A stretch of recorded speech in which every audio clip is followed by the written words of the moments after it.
Bueno, muy bien, queridos amigos de Que no te la cuenten, aquí una vez más con las entrevistas, esta vez con un sacerdote que nos habla desde la madre patria, el padre Custodio Ballester. Padre Custodio, muchas gracias por atenderme. ¿Cómo le va? Pues bien, gracias a ti por invitarme y por esta oportunidad que me das. Bien. Bueno, con el padre Custodio no tenemos contactos, nosotros así directo, personal, pero sí tenemos muchos amigos en común. Yo él vengo siguiéndolo por sus andanzas sacerdotales de algunos años, como tanta otra gente quizás también lo conozca. Pero antes que nada, quiero hacer una pregunta como para disparar así. Si uno le preguntase al padre, padre, ¿quién es el padre Custodio Ballester? ¿Qué nos dice usted? ¿Quién es usted? Pues mira, soy un sacerdote de la Archidiócesis de Barcelona, en España. Me ordené hace 23 años y durante este tiempo he sido coadjutor en 3 parroquias y párroco 16 años en la misma iglesia, en una ciudad pegada a Barcelona por el sur, en Hospitalet de Llobregat. Ujú. Antes de ser sacerdote hice la carrera para maestro de primaria y luego, cuando hice el servicio militar, estuve en los comandos durante 13 meses. Después estuve trabajando como representante de comercio y cuando vi lo que el mundo daba de sí, pensé que lo mejor era seguir a Jesucristo en pobreza, castidad y obediencia, que es el único que nos va a pagar verdaderamente y no nos va a dejar tirados nunca. Ujú. Y usted ingresó al seminario directamente de Barcelona. ¿A qué edad entró más o menos al seminario? Sí, mira, yo ingresé para hacer el bachillerato en el seminario menor. Cuando acabé el bachillerato lo dejé y entonces es cuando estudié para maestro, hice el servicio militar, estuve trabajando. Volví a entrar otra vez en el seminario mayor a los 25. Ujú. O A los sea, 25 mm, volví no, a entrar, sí. mire, Entonces me ordené a los 33. mira, a la edad de Cristo, la vida comenzó entonces justo la cruz de sacerdocio, la edad que Sí. él moría en la cruz, mire, justamente. Bueno, y uno se preguntará, a ver, hay un montón de curas dando vuelta por el mundo, por España, por Hispanoamérica. ¿Por qué el padre Javier quiere entrevistar al padre Custodio? O sea, ¿qué tiene de particular el padre Custodio? Eh, y él, a pesar suyo o por sus acciones o como fuere, hace algún tiempo se ha hecho bastante famoso, incluso sin estar buscándolo, no sin estar buscando la fama, porque los curas estamos trabajando como sacerdotes y a veces per accidens, o sea, nos toca a veces recibir algún que otro palo, ¿no? Usted tuvo algunas dificultades por las cuales comenzó a salir en los medios. ¿Qué fue lo que pasó en su momento? A ver si nos puede recordar o contar a aquellos que no conocían la Bueno, historia. mira, sí. Mira, en el año 2011 empezamos unas marchas por la vida que eran todos los días 25. Una marcha por la vida en el Hospital de San Pablo en Barcelona. El Hospital de San Pablo es una institución en cuyo patronato participa el Obispado de Barcelona. Con los documentos oficiales de que disponíamos, nos dimos cuenta de que en ese hospital se estaban haciendo abortos provocados desde el año 1987. Como nuestras denuncias no surtieron ningún efecto en el Obispado de Barcelona, estuvimos durante 2011 a 2017 haciendo estas marchas mensuales desde el Hospital de San Pablo, por una gran avenida, hasta la Sagrada Familia, todos los meses, para denunciar que en los hospitales de Cataluña, donde la Iglesia tenía parte, se estaban haciendo abortos, esterilizaciones y eutanasias. Hospital de San Pablo, en cuyo patronato está el Obispado de Barcelona, Hospital de Granollers y Hospital de San Celoni, en cuyo patronato está el Obispado de Tarrasa, y el Hospital de San Juan de Dios, que es propiedad de los hermanos en Esplugas de Llobregat, en la diócesis de San Feliu, donde se hacen abortos, se da la píldora del día después y se hacen eutanasias a los niños enfermos. Lo estuve denunciando con las marchas, lo escribí en todos los blogs de internet que pude. Nunca nadie dijo ni mu, porque todo es verdad. Estamos nosotros haciendo manifestaciones delante de las clínicas de abortos, esas clínicas privadas subvencionadas por el gobierno, pero a mí me da siempre la sensación cuando voy a hacer un rescate a una de estas clínicas de abortos que estoy sacándole la paja al ojo ajeno cuando nosotros, los católicos, tenemos una viga en el nuestro. Es un verdadero escándalo que a día de hoy, en hospitales donde tiene parte la Iglesia, se estén haciendo abortos, eutanasias y píldoras del día después. Eso fue a mí lo que me enfrentó y me convirtió en una especie de elemento discordante y de rebelde, ¿no? Ahora, eso es algo que verdaderamente me indigna. Y eso, o sea, eso... Yo recuerdo que hablé con... Diga. No, recuerdo que hablé una vez con uno de los obispos y le expliqué todo esto, el escándalo que representaba que en un patronato estuviese la Iglesia y se hiciera abortos. Y me dijo lo siguiente. Dice, mira, el aborto está muy mal, ¿pero qué quieres hacer? Dice, hombre, usted tendría que denunciarlo. Dice, bueno, yo no soy responsable. Y dice, bueno, usted igual no es responsable ni material ni formal, pero está en connivencia con el mal. Está chapoteando en una porquería que no es suya, pero estás ahí chapoteando. Me dice, uy, estamos en connivencia con el mal en todas partes. ¿Qué quieres? ¿Que volvamos a la selva?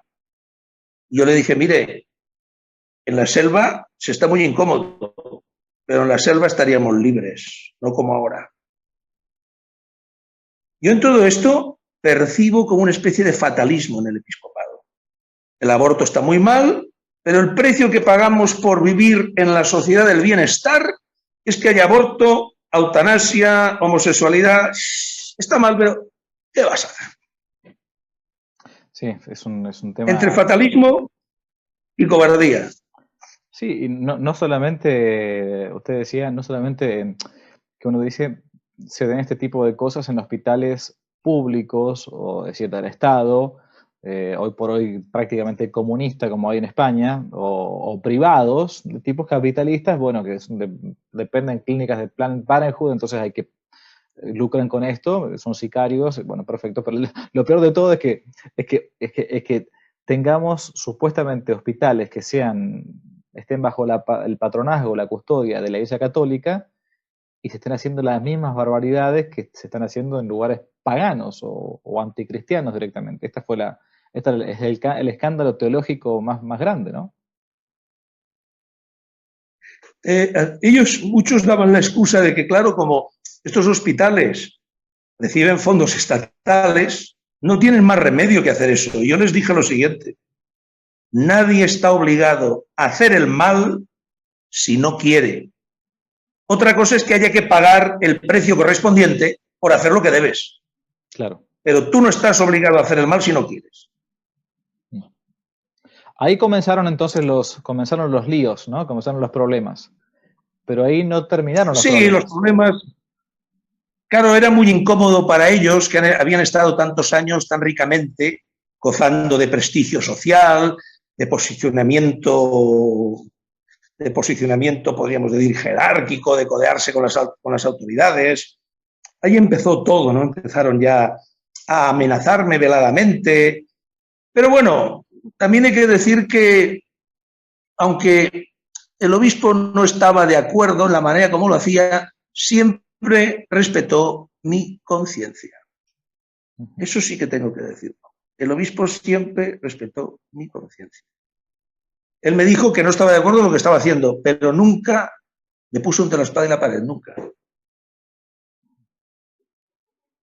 Y ahí comenzó entonces la entre comillas, fama, o para decirlo de un modo genérico, medio mundano, con los medios de comunicación. Sí, porque tuve ocasión de dar a conocer esto en todas partes. El Lifeside News en Estados Unidos se dio a conocer a través de Aciprensa también. Aunque al final en Aciprensa dejaron de hablar de esto porque el obispo de Tarrasa les presionó para que dejaran de publicar cosas sobre sus hospitales. Porque no había libertad de prensa ahí.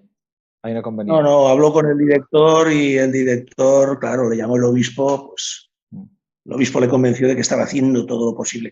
También recuerdo que sí que es verdad que el obispo de Tarrasa fue el único que preguntó, hizo una consulta a la Congregación para la Doctrina de la Fe de cuál debía ser la postura del obispo en un hospital, en el patronazgo de un hospital que hacía abortos.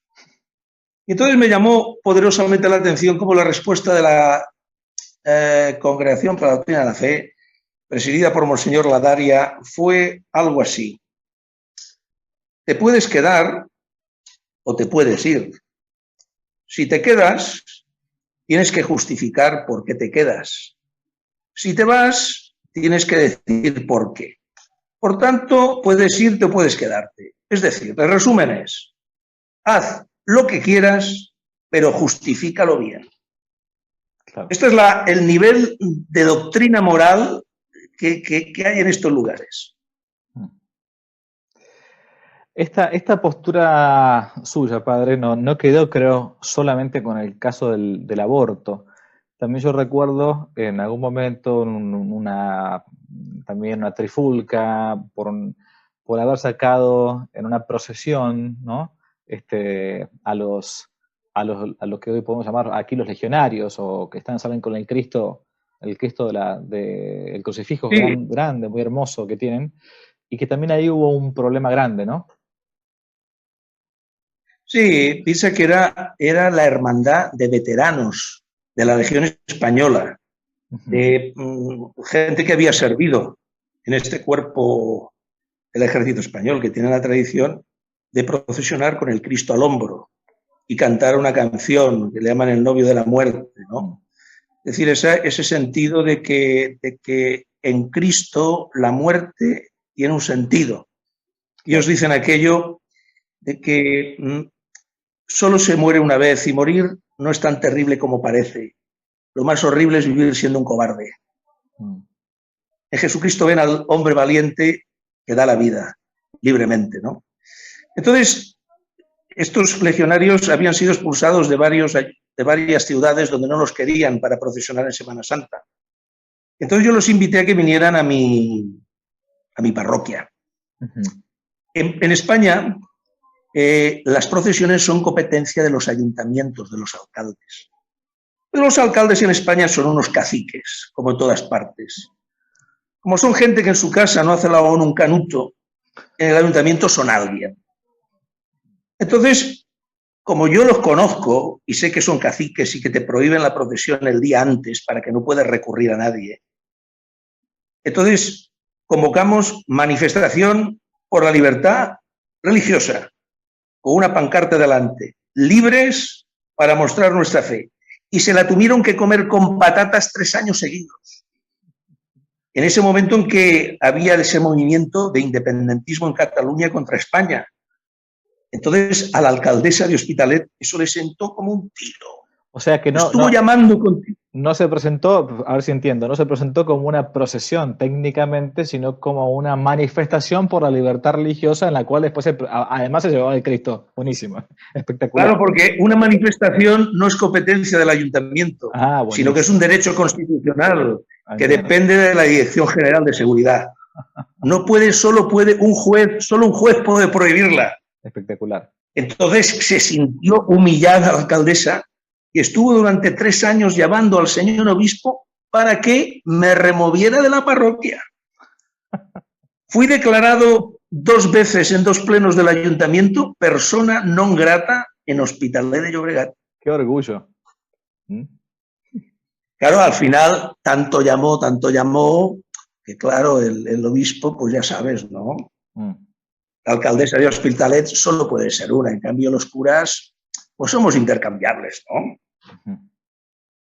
También es verdad que al final de esos 3 años vinieron unos peruanos a celebrar la novena de San Pedrito de Chimbote en el mes de junio. Y entonces ellos, como hubo una voluntad, la novena y el sermón y la misa la ponían por streaming para que la vieran en su pueblo, allí en Perú. Claro. Pero un peruano que está a sueldo del ayuntamiento, socialista de Hospitalet, que tiene como misión dirigir los votos de los hispanoamericanos hacia los socialistas, vio esa filmación y recortó mi sermón y lo dio a conocer a los medios izquierdistas de Cataluña. en un sermón donde, como era la semana del orgullo gay, hablé precisamente de la doctrina que tenía la Iglesia sobre este pecado. Les dijo que esto era un pecado, era una inmoralidad y era una perversión que atacaba la moral católica.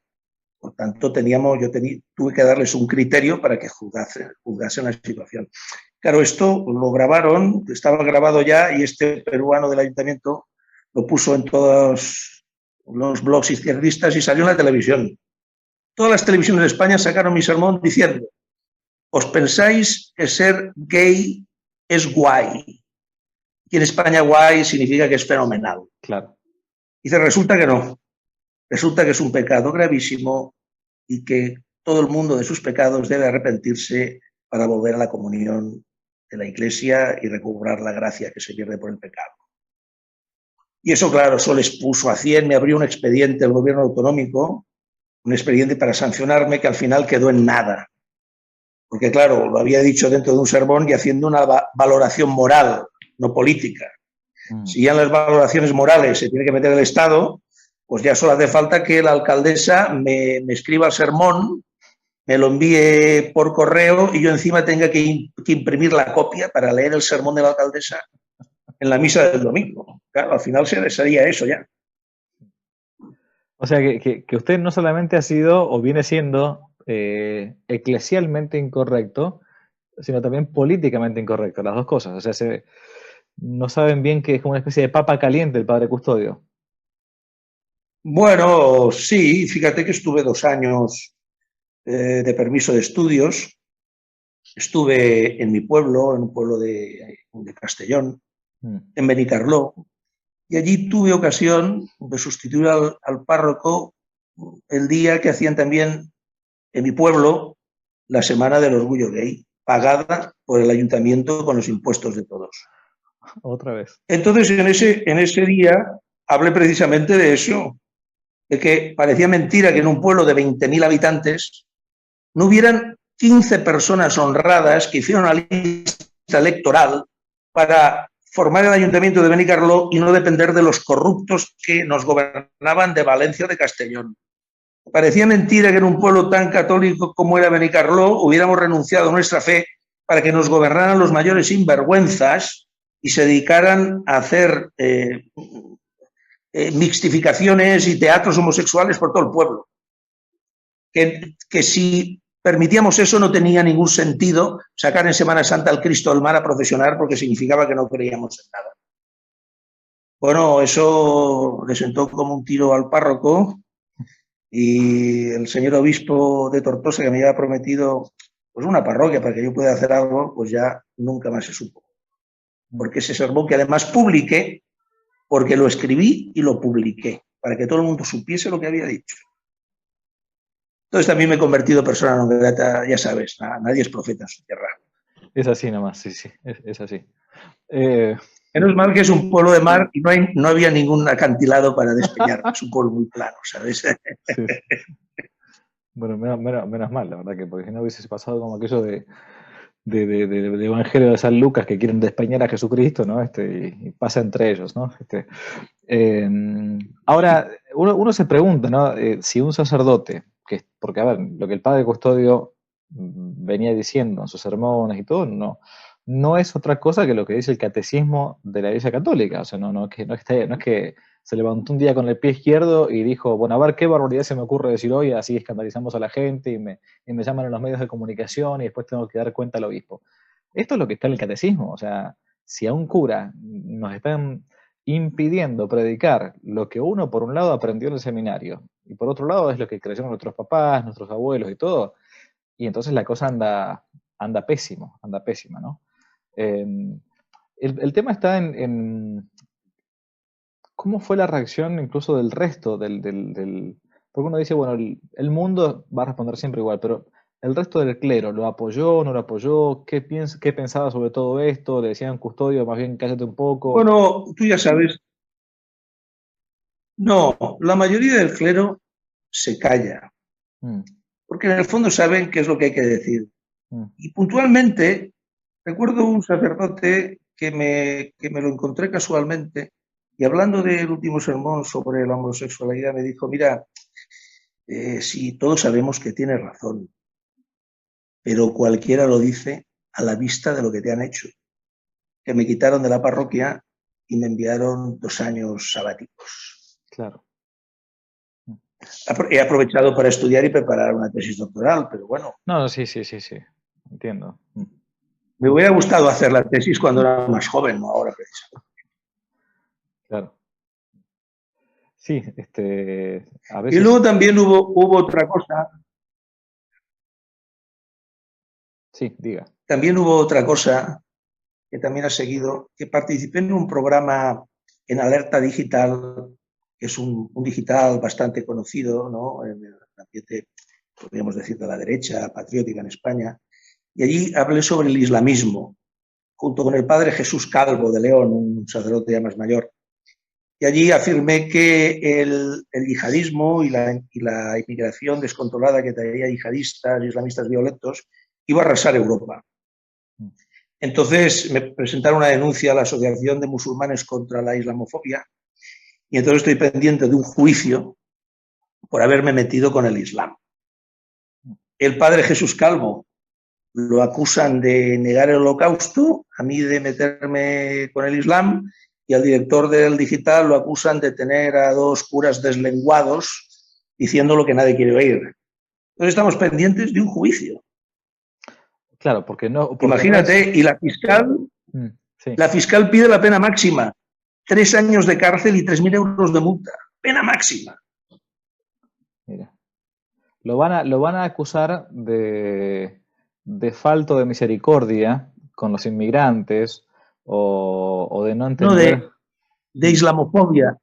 Islamofobia se llama técnicamente. Ahora, padre Custodio, uno dice, perfecto, muy bien, hay que decir las cosas como son. Nuestro Señor Jesucristo hablaba con parresía, con franqueza, abiertamente, denunciaba el mal y todo. Pero si yo me pusiera en abogado del diablo, le podría decir, mire, padre, está muy bien, todo lo que usted dice está muy bien, está en el catecismo, es de sentido común, es evidente que uno puede hacer una inmigración irrestricta, irresponsable e imprudente porque puede tener consecuencias después a futuro, es cierto, todo esto, usted tiene toda la razón, pero le puedo decir yo como abogado del diablo, ¿no le parece que la verdad que usted dice a veces, más que decirla, la está como escupiendo y usted no está guardando las formas y la caridad necesaria que hay que tener con el prójimo, que es homosexual, que es inmigrante, que es que está intentando construir un futuro, que usted es un hombre que no tiene mucha misericordia cuando dice las cosas?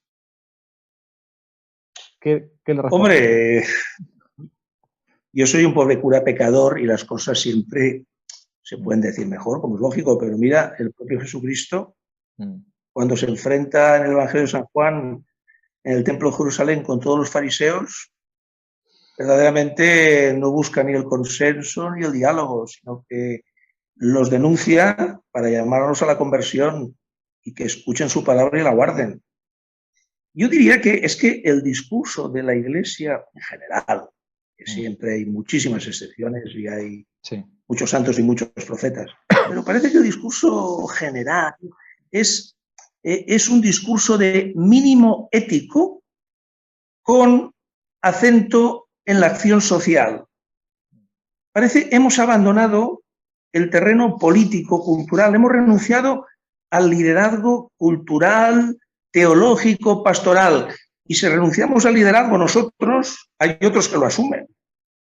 Dice el padre Pavone, de Priest for Life en Estados Unidos, que los cristianos no somos una secta apartada del mundo, sino una comunidad de fieles llamada a renovar la faz de la tierra. No podemos dejar el mundo en manos de Satanás, tenemos que ser fieles a nuestra misión de anunciar la verdad. Y solo si hablas con claridad meridiana y hasta con brutalidad, la gente te entiende. Las medias tintas ya no se entienden. La media tinta es la que utiliza el mundo para manipular a la gente. Sí, y de hecho es una táctica que... Si uno Yo me he encontrado... Sí. Dígame. Diga, diga. Lo que me he encontrado con gente, me he encontrado con personas católicos que cuando les explicas todas estas cosas te dicen, hay que rezar mucho. Dice, mira, el padre Ayala, jesuita, fundador de la Asociación Católica de Propagandistas, decía, la oración es lo primero, pero no es lo único ni es suficiente. La Iglesia no está llamada a meterse dentro de los templos a rezar un rosario detrás de otro, que hay que hacerlo. Pero rezar un rosario detrás de otro, esperando la segunda venida de Cristo. El mundo está perdido, no hay nada a hacer. Vamos a vivir una burbuja, como los Amish o los cuáqueros en Estados Unidos, porque no se puede hacer eso que dice aquel americano, la opción benedictina. Claro. Mira, igual en Estados Unidos, que es tan grande, Sí. puedes meterte en algún rincón donde nadie te moleste. Pero estoy seguro que ni en Sudamérica ni en Europa hay ningún lugar donde no venga el Estado a pervertir a tus hijos. Claro. No Y enseñarles que el cambio de sexo es una opción como cualquier otra. En Europa no hay ningún sitio donde esconderse. O enfrentamos, o cogemos el toro por los cuernos, o el toro nos pasa por encima.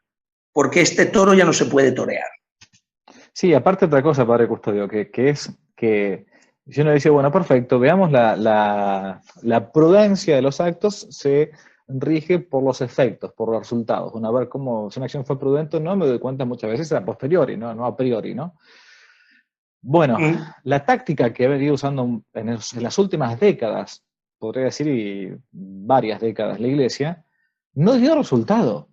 O sea, el hecho de... Mi padre me ha enseñado siempre que poner la cabeza como el avestruz, ¿no? Bajo la tierra, hace que el avestruz deje a la vista su parte más íntima. Entonces, el hecho de bajar la cabeza y esconderse, ni siquiera sirvió. O sea, la condescendencia con el mundo, el no ponerle rostro, el no llamarle al pan pan y al vino vino, llevó a la práctica a que hoy por hoy el hecho de no predicar sobre el aborto, la homosexualidad, la inmigración irrestricta, llevó a lo que está pasando ahora en Alemania.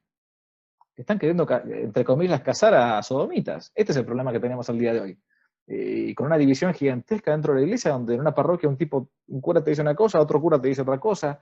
Este es el gran drama que tenemos. O sea, ni siquiera sirvió desde el punto de vista de la prudencia. No sirvió. Los templos están vacíos, la gente está cada vez menos comprometida, hay una especie de liberalismo católico, donde yo soy católico dentro de mi vida privada personal, en mi casita con mi rosario, pero resulta que después en la vida pública, cualquier cosa, me mimetizo con el mundo. Y esto llegó también a la iglesia. No solamente a los laicos, sino a los hombres de iglesia, en el sentido de los consagrados, ¿no? Por eso la pregunta que yo le hacía, capciosa, con malicia, es, bueno, es cierto, hay que ser prudente, caritativo y todo, pero nuestro Señor, cuando tuvo que agarró un látigo, 2 veces por lo menos, hecho los mercaderes del templo, y más de una vez habló con los fariseos públicamente. El padre Castellani, un gran sacerdote argentino, decía que la misión principal de Cristo fue predicarle a los fariseos. Él reducía un poco el evangelio. Claro, porque les enrostra todo esto, ¿no? Ahora, hablando de todo esto un poco, ¿sabe qué? Yo le pregunto, como hispanoamericano, ¿no? Y por ese cariño que uno tiene a España, porque, bueno, nos trajo lo más importante, que es la fe, ¿no? Que es Jesucristo, ¿no? Aquello que decía Rubén Darío, que sigue hablando en español y cree en Jesucristo, ¿no? ¿Qué fue lo que pasó con España? ¿Cómo fue que España, con perdón de la palabra, cómo fue que se emputeció tanto?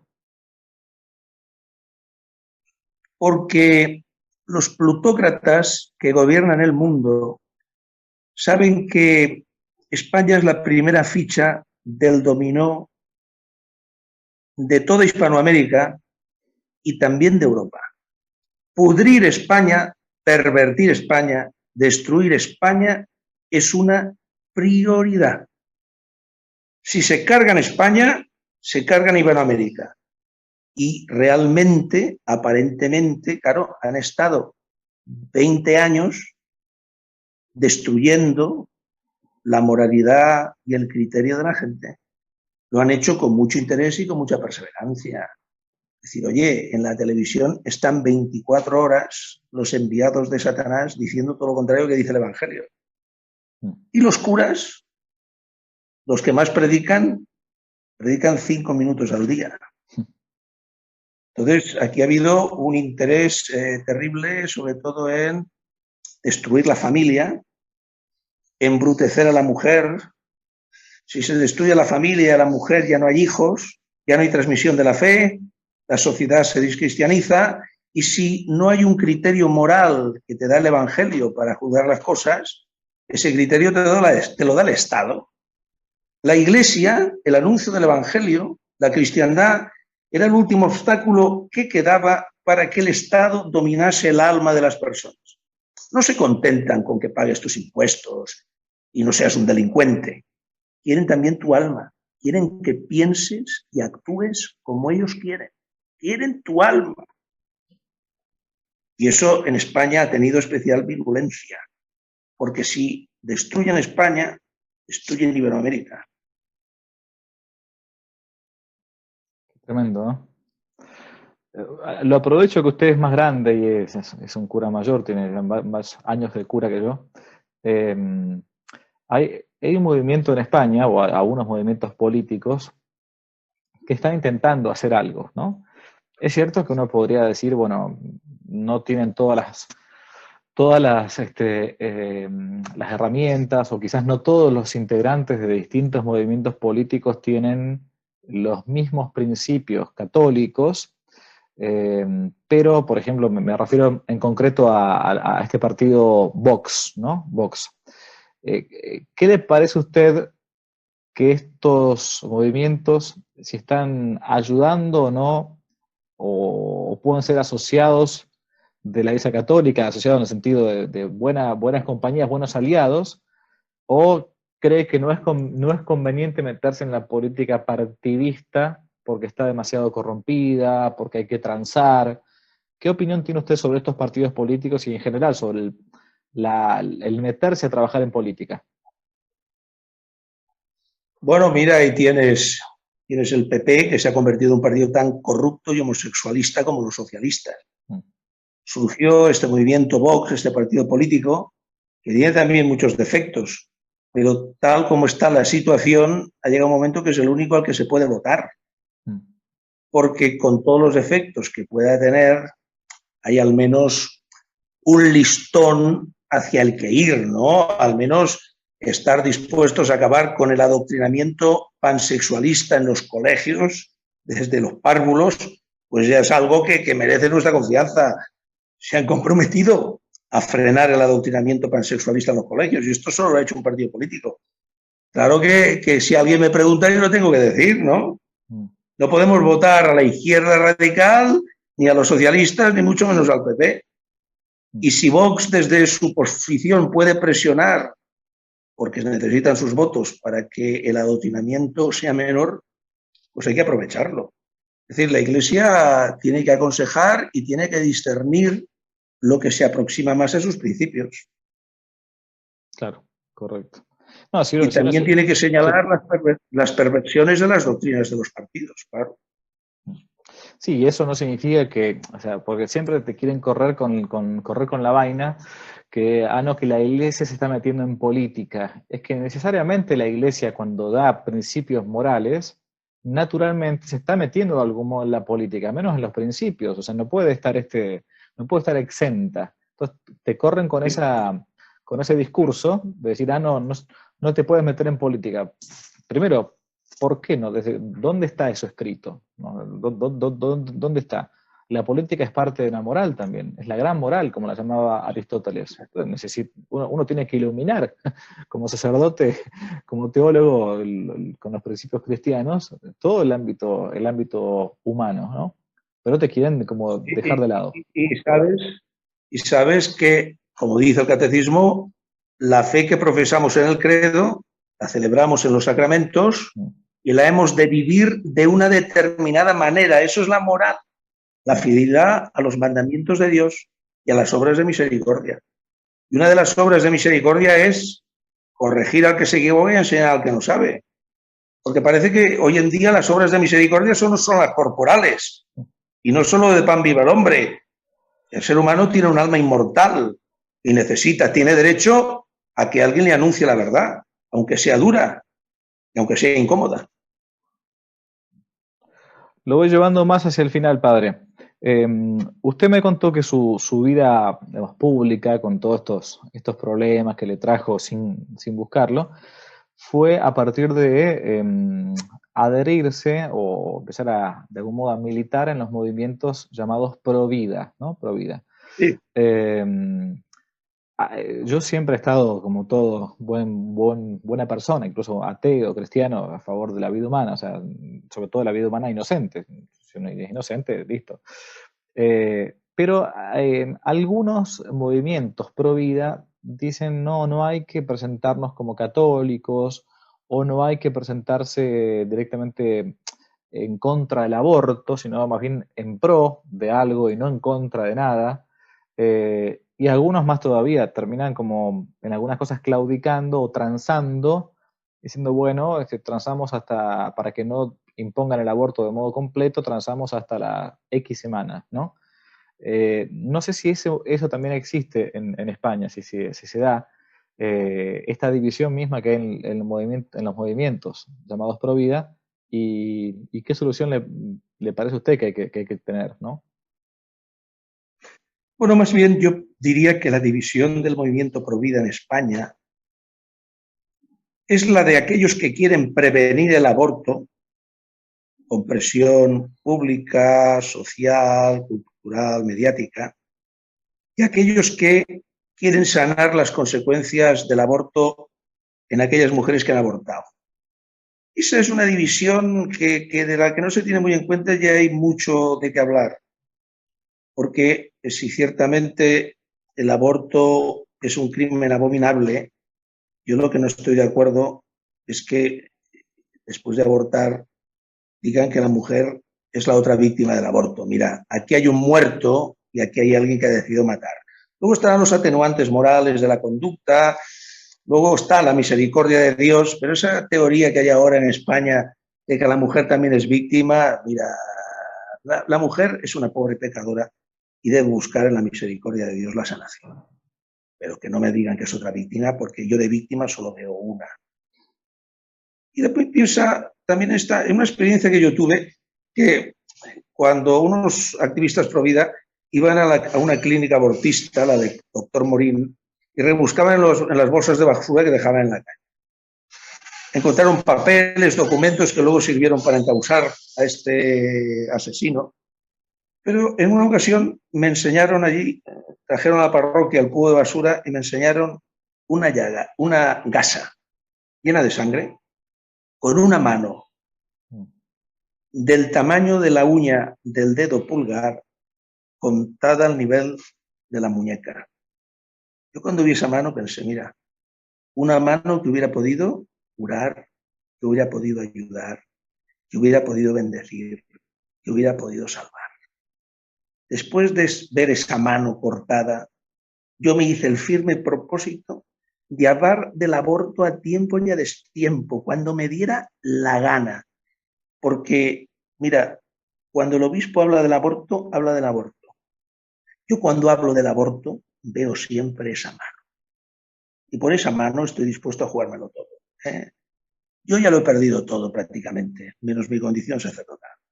De carrera eclesiástica ya no voy a hacer.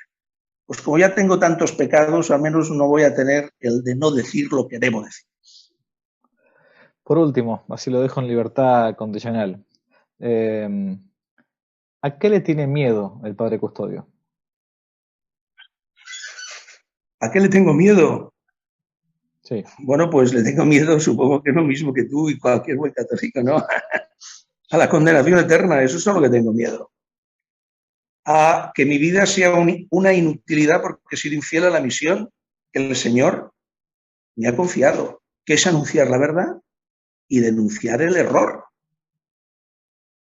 Nuestra predicación no se puede reducir a lugares comunes, a tópicos buenistas, sin un proyecto moral que ofrecer.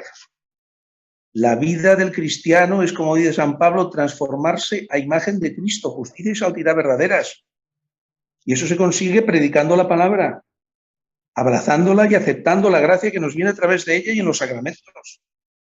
Y eso solo es posible si los sacerdotes anunciamos la verdad y denunciamos el error. Si no, la gente se pierde. La gente necesita un criterio justo para juzgar las cosas. Y ese criterio justo es el del Evangelio, el de la palabra del Señor. Muy bueno. Padre, le dejo las palabras finales. Hay mucha gente que, bueno, en el último año, 2020, ahora el 2021, ha sufrido mucho porque no encontró quizás un sacerdote con el cual confesarse, con el cual poder recibir la Sagrada Comunión. En algunos lugares no se ha hecho misa, ¿no? Por el tema famoso que estábamos pasando del coronavirus, digamos, ¿no? Incluso vieron con un poco de escándalo o un poco de estupor que había una especie de excesivo cuidado, ¿no? Por la vida física, por la vida corporal, y a veces olvidaban algunos de la vida del alma, que es la más importante, ¿no? No la otra pasa, todos pasamos, algunos años más, acá ya no estaremos ni hablando ni escuchando esto. Pasa la vida como un soplo, dice San Pablo, ¿no? ¿Qué mensaje le puede dejar a esos católicos que a veces se sienten como medio como ovejas sin pastor, ¿no? Hace poquito estábamos con el Domingo Voló un Pastor. ¿Qué mensaje le puede dar a esas ovejas que a veces están como, no sabemos hacia dónde mirar, vemos una gran división en la iglesia, distintas posturas, ¿a dónde tenemos que mirar? Bueno, ¿qué mensaje le puede dejar a usted? Pues que ya que no podemos mirar a tantos curas y a tantos obispos, debemos mirar a Jesucristo. Dejar de mirarnos a nosotros mismos, nuestras heridas, nuestros pecados, levantar nuestra mirada y mirar a Jesucristo, que subió a la cruz y cargó con nuestros pecados para que, muertos al pecado, vivamos para la justicia. Nuestro pastor es Jesucristo. A pesar de tanta defección y tanta infidelidad de los pastores, nuestro pastor, vuestro pastor, es el mismo Señor. Y Él guía a la Iglesia. El Espíritu Santo la defiende y la guía. Y pensad que los pastores se equivocan muchísimas veces. El que no se equivoca es el Señor, y tú no te equivocas cuando lo miras a Él, cuando escuchas la palabra y te alimentas de su cuerpo y de su sangre, para que el sacramento te llene de sabiduría, de fortaleza, de valentía, de temor de Dios, y así pases por el mundo como Jesús, obrando el bien. Puedes encontrarte con todos los santos un día, después del juicio en el que el Señor te encuentre con las manos llenas de buenas obras.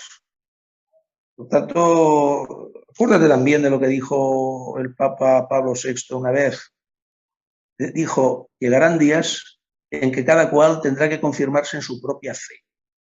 Llegará un momento en que no se podrá mirar a nadie más que a Jesucristo, pero en Él está la salvación. En el nombre en el que tenemos salvación es en el de Jesucristo. No tenemos salvación en el nombre del cura, ni del papa, ni del obispo. La salvación está en Jesucristo, que es nuestro Señor, nuestro pastor. Él es el que ha pagado por nuestros pecados. Y Él es el que tiene infinitamente más interés que nosotros mismos en nuestra salvación, porque le hemos salido muy caros. Padre Custodio Ballester, ha sido un gusto muy grande. Gracias por el tiempo que nos ha brindado. Igualmente, Javier, ya me enviarás el enlace para que yo pueda verlas como tus seguidores han vivido la entrevista que hemos hecho. Cómo no. Bueno, aquí estuvo el Padre Custodio Ballester, a mi juicio, un custodio de la verdad. Dios los bendiga a todos. Adiós. Si les gustó el video, no olviden darle me gusta, suscribirse, activar la campanita y comentar. Para nuevos temas pueden dejarlo aquí abajo como sugerencia en los comentarios. Y también pueden seguirnos en nuestro sitio web donde tocamos temas de actualidad, de apologética y de formación. Dios los bendiga, que no te la cuenten.